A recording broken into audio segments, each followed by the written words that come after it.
C'est bon comme ça, non? C'est bon là? C'est bon là? Ok. La lumière, c'est bon? Le son, c'est bon?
Je crois, enfin, l'artiste, il me semble qu'il est pas encore arrivé, enfin qu'il est pas encore connecté, mais on peut peut-être commencer, non? Bon, oui, on va commencer, hein, de toute façon, il va peut-être arriver entre temps, voilà. On lui souhaitera la bienvenue comme ça. Voilà, donc, pour commencer, ça nous fait très plaisir d'organiser ce vernissage sur Internet, hein, ce vernissage 0.2, comme on dit. D'une part, c'est plus propre et puis c'est également plus simple et puis c'est plus moderne aussi. Et vous me pardonnerez la pirouette, mais qui dit propre et simple, pour moi, cela amène tout de suite à parler du ciel.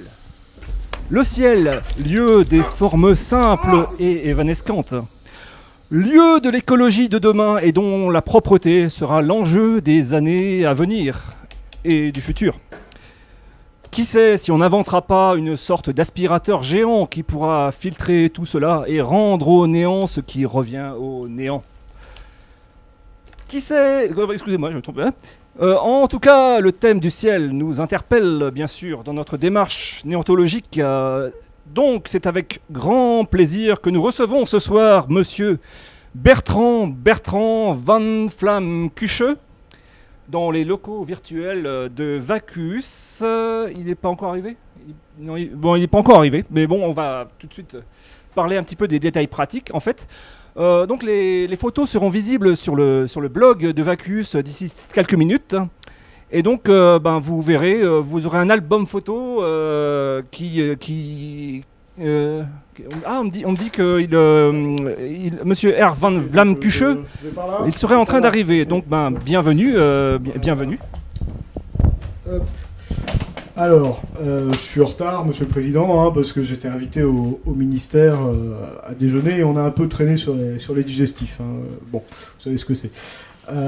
Alors, j'ai quelques petites choses à dire, je ne vais pas être long, je vous rassure, mais quand même, pour présenter cette exposition, je voulais un peu faire un peu l'historique de comment j'en suis arrivé à ce travail. Eh bien, tout a commencé finalement dans les années 90 où je sortais d'un travail assez long sur les dauphins et j'étais un peu en plein désarroi esthétique et je cherchais comment relancer ma créativité en fait. Et c'est au cours d'une discussion avec Yann Arthus, qui n'est pas un ami, je tiens à vous le préciser, que m'est venue cette idée. Pourquoi ne pas travailler sur faire une série de photos sur des hélicoptères? Alors, je me suis assez rapidement rendu compte finalement que c'était assez audacieux parce que finalement, le ciel est relativement plus souvent vide d'hélicoptères que rempli. Donc c'était un problème. Et c'est là que ça m'a donné une idée qui est à l'origine de tout cela. À savoir de faire de la photographie de non-sujets. Les couleurs, ça va jamais partir, ça. Ça va jamais partir.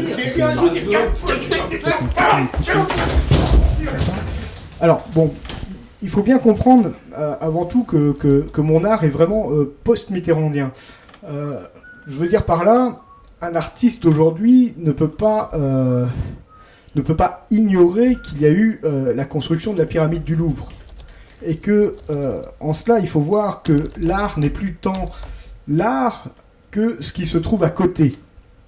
Et ça, c'est un peu fondateur quand même pour mon œuvre. C'est donc à une sorte de valorisation du hors-champ, du hors-cadre,